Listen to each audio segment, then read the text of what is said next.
All right, y'all, we got some pressure for you today. She got locks on the top and she wants a ball fade all the way around. Let's get busy. First thing first, we want to comb everything down to ensure everything is nice and neat for the cut. Now we're coming in, making the ball line. And notice how I leave the hairline fully dark when I'm starting this ball line. And I'm going to just come up and angle up in the back to make this ball line a high ball fade. But keeping the hairline dark to ensure that the hairline is pressure. And you also notice how I'm flicking out. I'm flicking out when I come up to make my line. When I flick out, instead of digging in and making a harsh ball line, it makes the ball line way easier to fade out. So I always come up and flick out. Also, my T outliners are not zero gap and they're not sharpened. Now I'm coming in, I'm looking to the front to make sure each side is even. And I'm just going to connect each side. I came to the middle of the back of her head, and now I'm connecting from the other side. Again, flicking out of the ball line, just cleaning everything up.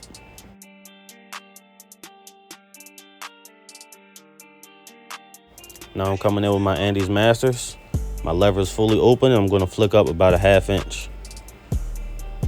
And again, I always flick out. I always flick out at my guidelines because that makes the guidelines easier to fade.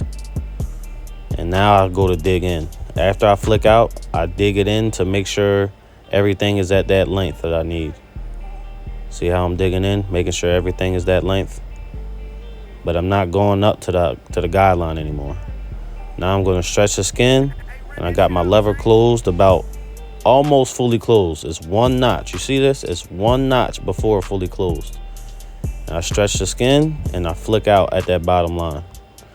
When you stretch the skin, you know you're going to win. It gives you more room to fade. It makes the hair easier to cut. So always stretch the skin. When you stretch the skin, you know you're going to win. So I'll come in, I'm doing that. And then after that, I go ahead and do some detail work. I open my lever. I close my lever. You feel me? Close it all the way, hit the bottom. I might open it up halfway and come up some. It's all about the detail work on that bottom and that first guideline. You know what I mean? You got to learn your lever play. The higher you go in the fade, the more open the lever needs to be. The lower you go, you need to close it more. So now you can see every couple strokes, I'm using my thumb to change that lever, just using my eyes. And now I'm going to do the same thing on this side. But guys, that lever play is the most important thing that you need to learn if you're trying to learn the pressure way of how to cut. That lever play is everything. You got to learn how to manipulate the hair and use the lever to cut different lengths of hair and blend everything together. Now I'm digging in to make sure everything is that length. And I'm going to check the other side. I'm checking the other side to make sure each guideline is at the right area and they're symmetrical. Everything's about being symmetrical for the haircut. You want each side to look the same. Now watch this lever play I do. I'm hitting the bottom right now. And I'm going to open it up some and I'm coming up some. You see how I'm doing that? And I'm trying to flick out at the top. Now I'm closing it up and I'm coming back down bottom to hit that bottom. I'm using my corners. I'm flicking out. I'm digging in. I'm doing whatever I need to do to make it look good. It's not just you just go flick up or you dig in. It's not like a specific thing that you do. You just do what works. All hair textures cut differently, so you might have to do different things. But as long as you know your lever play and know how to open the lever up and close it up and know where to cut when you do that, you'll be fine. That's the thing you need to learn. Now I'm doing the back. I'm going to do the same thing I did on the sides. I always, for fades, I do the sides first and then I do the back. Now I'm using my one guard open and I'm going to take all the excess bulk off. I'm coming all the way to the top. I'm digging in to ensure everything's at this one open length. Now watch my thumb and how I stretch. You gotta stretch where the braids or the locks are so you're not tugging into her locks. So I'm using my comb to block that and I'm digging in like I want everything to be at this one length. So I'm not flicking out here. Now I'm closing my lever up and I'm coming back down with the grain to smooth everything down.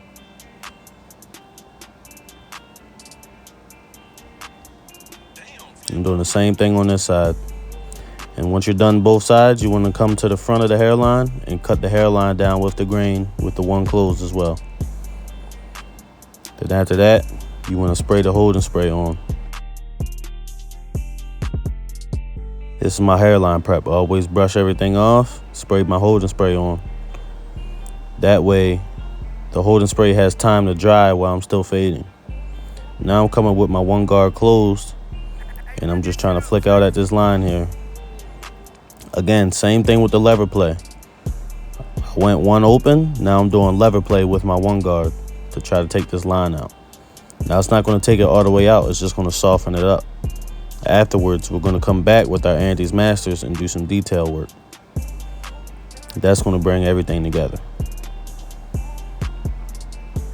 So again, now I'm coming in. I got my Andes Masters completely open, and I'm trying to take that line out between the one and the open. I'm fading the open into that one. But again, I'm also just using lever play. I'm doing detail work, I'm brushing, I'm looking in my mirror. I'm just trying to make sure everything is fading nice and it has got a nice look to it. It's not no specific steps or a specific, you had to do this and flick out this line. It's just making everything come together with that detail work and that lever play. That's all it is. Learn your lever, learn how the hair looks, use your mirrors, flick out, dig in, stretch the skin, you know you're gonna win. That's all you gotta do. Now for my beginners out there, you can also use a zero guard to start taking that guideline out. You can go in with it open and then use your lever play to take it out, and then come with the Andes Masters and do detail work at the end. Me, I'm just at the point where I can just go straight in with the Andes Masters and blend everything in. Now, this is the pressure way to cut. You know what I mean? There's no right or wrong way to cut hair. Cutting hair is an art. So you take what you can learn from this, and you do what you do, and you do whatever's comfortable and whatever works for you. And that's how you cut hair. I'm just teaching you my way. This is the pressure way.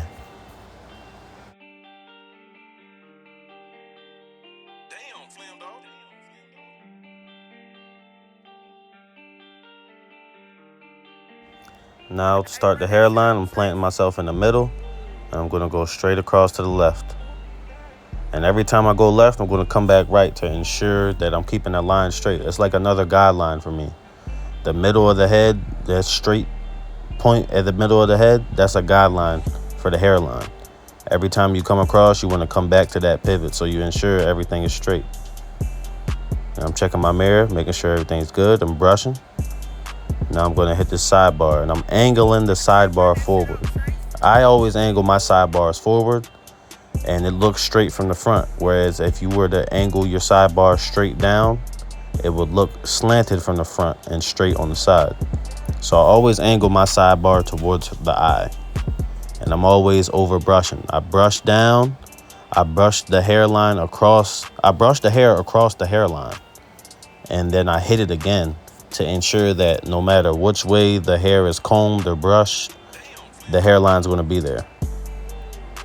Now I'm coming and I'm refading the hairline in, because remember at the beginning we kept it dark. We kept the hairline dark to make sure that it would have a nice pop out look naturally without enhancements. So now I'm fading that bottom in.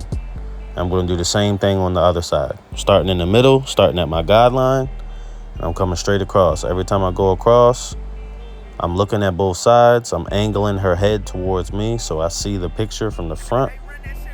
You know what I mean? Every time I come to the right, I go back left to ensure that everything is straight. And that's how you get right. You see how I keep looking from that front angle. I'm looking in my mirror. I'm ensuring everything is straight. Now, again, I'm angling my sidebar forward. You want to angle it towards the eye. Now I'm brushing. I see how I brush the hair forward in front of the hairline? And then I'm hitting the hairline multiple times to make sure everything is not going to go anywhere. I brush the hair across the hairline and hit it again. That's how you get that extra sharp look. And again, I fade that side in. I just cut that out of the video. Overly brush, shape it up. Wow, pressure without the enhancements. Now we're coming in with enhancements to make it pop, fill in some light spots. So I'm coming in with my Tune 45 no drip and Tune 45 color enhancement spray, color enhancement gun, and I'm just spraying.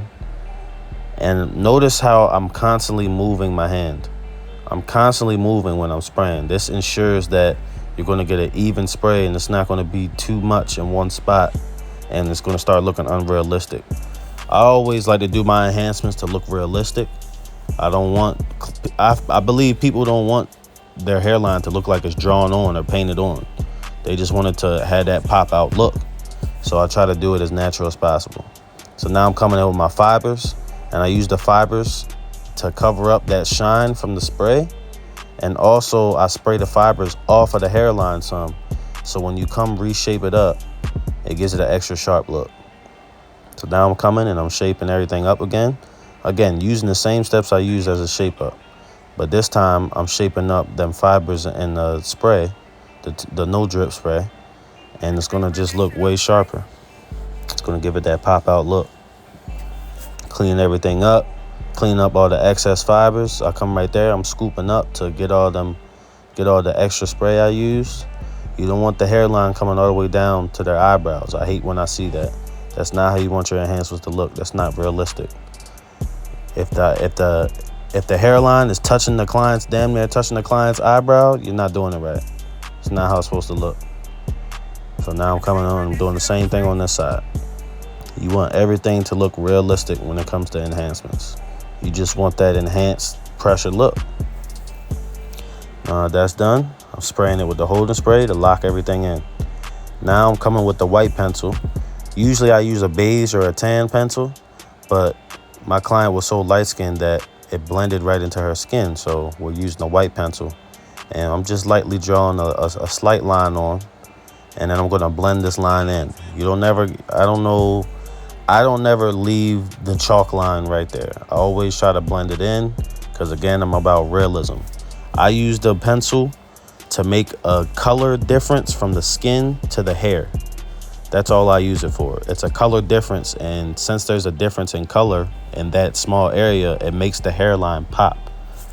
But I always blend in, so I draw it on, I'm shaping up again, and I'm kind of just grinding and dragging the pencil coloring to blend into her head, into her skin. Now I'm going to layer down, and I'm coming with the straight razor, and I'm going to hit the hairline with the straight razor. Again, this is going to blend the pencil in and make the hairline super sharp. Stretching the skin down and angling my razor at a 45-degree angle, and just bringing everything back to the hairline. Again, stretching the skin, hitting the hairline with the right angle with the blade. And just going to blend the pencil in. It's going to make the hairline sharp, make everything come together. So this is how my client came in, you know what I mean? She was looking rough and scruff. She definitely needed a bit. She came in mad, she came in sad, and she left in her bag. Y'all know what's going on, man. All my pressure babies, comment hashtag nothing but pressure in the comments. You know what I mean? Like and subscribe. Let me know what you guys think. Weekly pressure tutorials coming.